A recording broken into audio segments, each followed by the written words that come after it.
So ಮಳೆ ವಿಷಯಕ್ಕೆ ಬಂದರೆ ನಮ್ಮ ಶಿವಮೊಗ್ಗ ಜಿಲ್ಲೆಯಲ್ಲಿ ಜೂನ್ ಮೊದಲನೇ ವಾರದಿಂದ ಇಲ್ಲಿವರೆಗೆ -55% ಕಡಿಮೆ ಮಳೆಯಾಗಿದೆ.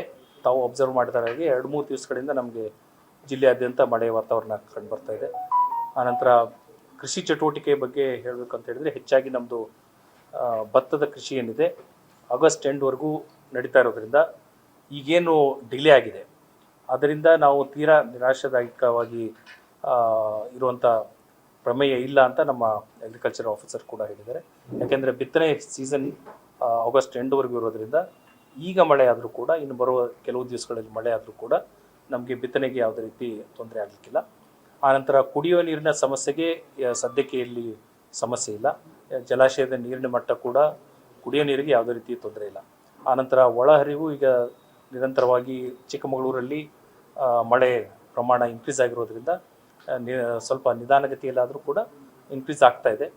ಬಟ್ ಸದ್ಯಕ್ಕೆ ನಾವು ಜಲಾಶಯಗಳಿಂದ ನೀರಾವರಿ ಉದ್ದೇಶಕ್ಕೋಸ್ಕರ ಯಾವುದೇ ರೀತಿ ನೀರನ್ನು ಕೊಡುವಂಥ ಪರಿಸ್ಥಿತಿಯಲ್ಲಿ ನಾವಿಲ್ಲ.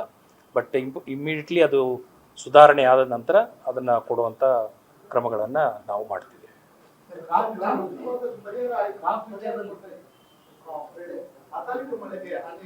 ಅಕಾಲಿಕ ಮಳೆದು ತೋಟಗಾರಿಕಾ ಏನು ಹಾನಿಯಾಗಿತ್ತು ಅದರದ್ದೆಲ್ಲವನ್ನು ಪರಿಹಾರ ಅಂತ ಒಂದು ಪೋರ್ಟಲ್ ಇದೆ, ಅದರಲ್ಲಿ ಎಂಟ್ರಿ ಮಾಡಿದ್ದೀವಿ. ಬಟ್ ಅದಕ್ಕೆ ಇನ್ನೂ ಅನುದಾನ ರಿಲೀಸ್ ಆಗಬೇಕಾಗುತ್ತೆ. ರಿಲೀಸ್ ಆದ ನಂತರ ಅದನ್ನ ಕೊಡ್ತೀವಿ. ಬಟ್ ತಮಗೆಲ್ಲ ಗೊತ್ತಿರೋ ಹಾಗೆ ಕೆಲವು ಸ್ಥಳೀಯರು ಆನಂತರ ಜನಪ್ರತಿನಿಧಿಗಳು ಅದಕ್ಕೆ ಒಂದು ವಿಶೇಷ ಪ್ಯಾಕೇಜನ್ನು ಕೊಡಬೇಕು ಅಂತ ಕೋರಿಕೆ ಇರೋದ್ರಿಂದ ಆ ರೀತಿಯ ಪ್ರಸ್ತಾವನೆಯನ್ನು ಕೂಡ ಕೊಟ್ಟಿದ್ದೀವಿ. ಈಗಿರ್ತಕ್ಕಂಥ ನಾಮ್ಸ್ ಪ್ರಕಾರ ನಾವು 1 ಹೆಕ್ಟರಲ್ಲಿ 66%, 33%ಗಿಂತ ಹೆಚ್ಚಿನ ಹಾನಿಯಾಗಿದ್ದರೆ ಮಾತ್ರ ಅದರಲ್ಲಿ ಕೊಡೋದಕ್ಕೆ ಅವಕಾಶ ಇದೆ. ಅದು ಕೂಡ 1 ಹೆಕ್ಟರ್ಗೆ 22,500 ರೂಪಾಯಿಯನ್ನು ಕೊಡೋದಕ್ಕೆ ಅವಕಾಶ ಇದೆ. ಅಷ್ಟನ್ನು ಕೊಡೋದಕ್ಕೆ ನಾವು ದಾಖಲೆಯನ್ನು ಪೋರ್ಟಲಲ್ಲಿ ನಮೂದು ಮಾಡಿದ್ದೀವಿ. ಬಟ್ ಪ್ಯಾಕೇಜ್ ಆಗಬೇಕು ಅಂತ ಹೇಳಿದರೆ ಸರ್ಕಾರದ ಹಂತದಲ್ಲಿ ಅದು ತೀರ್ಮಾನ ಆಗಬೇಕು. ಕಮ್ಯುನಿಕೇಷನ್ ಆಗಿದೆ, ಇನ್ನೂ ಯಾವುದೇ ರೀತಿಯ ತೀರ್ಮಾನ ಆಗಿಲ್ಲ. ಇಲ್ಲ ನೋಡಿ, ಅಲ್ಲ 13% ಮಾತ್ರ ಇಲ್ಲಿವರೆಗೆ ಬಿತ್ತನೆ ಆಗಿರ್ತಕ್ಕಂಥದ್ದು ಇಡೀ ಜಿಲ್ಲೆಯಾದ್ಯಂತ.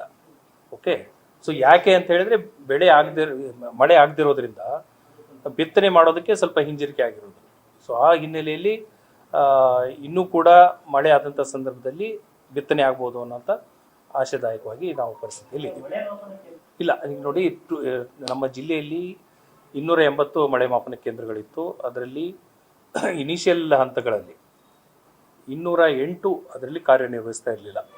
ಸೊ ಅದನ್ನು ಇಮಿಡಿಯೇಟಾಗಿ ಅದನ್ನು ನಮ್ಮ ರಾಜ್ಯ ವಿಪತ್ತು ನಿರ್ವಹಣಾ ಕೋಶ ಏನಿದೆ ಅವ್ರಿಗೆ ಮಾಹಿತಿಯನ್ನು ನೀಡಿ, ಬಿಕಾಸ್ ಅವರು ಅದನ್ನು ನಿರ್ವಹಣೆ ಮಾಡ್ತಾ ಇದ್ದಾರೆ. ಅದನ್ನು ವರ್ಕ್ ಆರ್ಡರ್ನ ಕೊಡುವಂಥದ್ದು, AMCಯನ್ನು ಕೊಡುವಂಥದ್ದು ಎಲ್ಲವನ್ನೂ ಅವರು ಮಾಡ್ತಾ ಇರೋದ್ರಿಂದ ಅವ್ರಿಗೆ ಕಂಟಿನ್ಯೂಸ್ ಆಗಿ ಫಾಲೋಅಪ್ ಮಾಡಿ, ಈಗ ಕಳೆದ ಮೀಟಿಂಗಲ್ಲಿ ಕೂಡ ತಾವು ಗಮನಿಸಿದಾಗೆ 44ಕ್ಕೆ ವರ್ಕ್ ಆರ್ಡರ್ ಮಾತ್ರ ಕೊಡಲಿಕ್ಕೆ ಬಾಕಿ ಇತ್ತು. ಅವ್ರು ಹೇಳಿದಾಗೆ ಇನ್ನೂ 10 ಡೇಸ್ ಅಂತ ಹೇಳಿದರೆ, ನಾನು ನಿನ್ನೆ ಮಾತಾಡಿದ ಪ್ರಕಾರ ಅನದರ್ ನೆಕ್ಸ್ಟ್ ವೀಕೆಂಡ್ ಒಳಗಡೆ ಅಂತ ಹೇಳ್ತಾ ಇದ್ದಾರೆ. ವೀಕೆಂಡ್ ಒಳಗಡೆ ಎಲ್ಲವೂ ಕೂಡ ಫಂಕ್ಷನಲ್ ಆಗ್ತದೆ.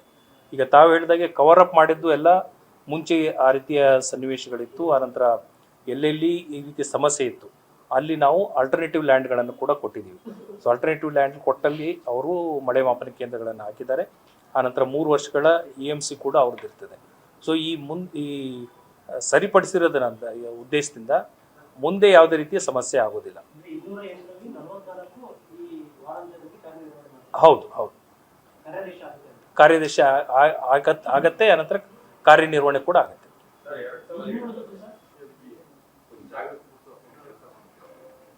ನೋಡಿ, ಒಂದು ನಮ್ಮ ಕಂಟಿಂಜೆನ್ಸಿ ಪ್ಲ್ಯಾನ್ ಅಂತ ಮಾಡ್ಕೊಂಡಿದ್ದೀವಿ. ಈ ಮಳೆ ಇನ್ ಕೇಸ್ ಕಂಪ್ಲೀಟ್ಲಿ ಫೇಲ್ ಆದಂಥ ಸಂದರ್ಭದಲ್ಲಿ ಏನು ಮಾಡಬೇಕು ಅನ್ನೋಂಥದ್ದಕ್ಕೆ. ಎಸ್ಪೆಷಲಿ ನಮಗೆ ತೋಟಗಾರಿಕೆಗೆ ನಾವೇನು ಆಲ್ಟರ್ನೇಟಿವ್ ಕ್ರಾಪ್ ಅಂತ ಹೇಳೋಂಥ ಪ್ರಶ್ನೆ ಬರೋದಿಲ್ಲ. ಅಗ್ರಿಕಲ್ಚರ್ ವಿಷಯಕ್ಕೆ ಬಂದಾಗ ಎಲ್ಲಿ ಭತ್ತ ಇದೆಯೋ ಅಲ್ಲಿಗೆ ವೆರೈಟಿಗಳನ್ನು ಕೊಟ್ಟಿದ್ದೀವಿ. ನಾವು ಲೋ ಇಲ್ಡಿಂಗ್ ವೆರೈಟಿಗಳನ್ನು ಪ್ರಪೋಸ್ ಮಾಡಿದ್ದೀವಿ. ಎಲ್ಲಿ ಭತ್ತ ರೆಗ್ಯುಲರಾಗಿ ಅವರು ಹಾಕ್ತಾಯಿದ್ರು ಆ ಏನು ವೆರೈಟಿಯನ್ನು ಹೊರತುಪಡಿಸಿ ಟೆಕ್ನಿಕಲ್ ನೇಮ್ಸ್ಗಳಿದ್ದಾವೆ, ಆ ನೇಮ್ಸ್ಗಳನ್ನು ಕೊಟ್ಬಿಟ್ಟು ಲೋ ಇಲ್ಡಿಂಗ್ ವೆರೈಟಿಗಳನ್ನು ಹಾಕಬೇಕು ಅಂತ ಹೇಳಿದ್ವಿ. ಎಲ್ಲಿ ಮೆಕ್ಕೆಜೋಳ ಇದೆಯೋ ಅಲ್ಲಿ ಇಂಟರ್ ಕ್ರಾಪಿಂಗ್ಗೆ ಸಜೆಷನ್ಸನ್ನು ಮಾಡಿದ್ದೀವಿ. ಬಟ್ ಇದೆಲ್ಲವೂ ಆ್ಯಕ್ಟಿವೇಟ್ ಯಾವಾಗ ಆಗೋದು ಅಂತ ಹೇಳಿದ್ರೆ ಕಂಪ್ಲೀಟ್ಲಿ ಸ್ವಲ್ಪ ಫೇಲ್ಯೂರ್ ಆದರೆ ಅನದರ್ 15-20 ಡೇಸ್ವರೆಗೂ ಕೂಡ ಇದೇ ರೀತಿಯ ವಾತಾವರಣ ಇತ್ತು ಅಂತ ಹೇಳಿದ್ರೆ ಆ ಸಂದರ್ಭದಲ್ಲಿ ನಾವು ಕಂಟಿಂಜೆನ್ಸಿ ಪ್ಲ್ಯಾನನ್ನು ಆ್ಯಕ್ಟಿವೇಟ್ ಮಾಡ್ತೀವಿ. ಸೊ ಇವೆಲ್ಲ ಮಾಹಿತಿ ಇರೋದ್ರಿಂದ ಯಾವ ರೀತಿ ರೈತರು ಆತಂಕ ಪಡೋ ಸನ್ನಿವೇಶ ಇಲ್ಲ. ಬಟ್ ಏನೇ ಪರಿಸ್ಥಿತಿ ಇದ್ದರೂ ಕೂಡ ಅದನ್ನು ನಿಭಾಯಿಸೋಕ್ಕೆ ನಾವೆಲ್ಲರೂ ಸಿದ್ಧರಾಗಿದ್ದೀವಿ. ಈಗ ಸದ್ಯಕ್ಕೆ ಪ್ರಸ್ತಾವನೆ ಇಲ್ಲ, ಯಾಕಂತ ಹೇಳಿದ್ರೆ ಮೇವು ಲಭ್ಯತೆ ನಮ್ಮ ಜಿಲ್ಲೆಯಲ್ಲಿ ಸುಮಾರು 10 ತಿಂಗಳಿಗಾಗುವಷ್ಟು ಮೇವು ಲಭ್ಯತೆ ಇದೆ. ಸೊ ಆ ಹಿನ್ನೆಲೆಯಲ್ಲಿ ನಾವು ಗೋಶಾಲೆಯನ್ನು ತೆಗೆಯುವಂಥ ಪ್ರಸ್ತಾವನೆ ಸದ್ಯಕ್ಕೆ ಇಲ್ಲ. ಟ್ಯಾಂಕರ್ ಮೂಲಕ ನಮ್ಮಲ್ಲಿ ಕೇವಲ ತೀರ್ಥಹಳ್ಳಿಯಲ್ಲಿ ಒಂದು 3 ಗ್ರಾಮ ಅಂತ ಮಾತ್ರ ಉಲ್ಲೇಖ ಆಗಿರ್ತಕ್ಕಂಥದ್ದು, ಬೇರೆ ಎಲ್ಲೂ ಮಾಡ್ತಾರೆ.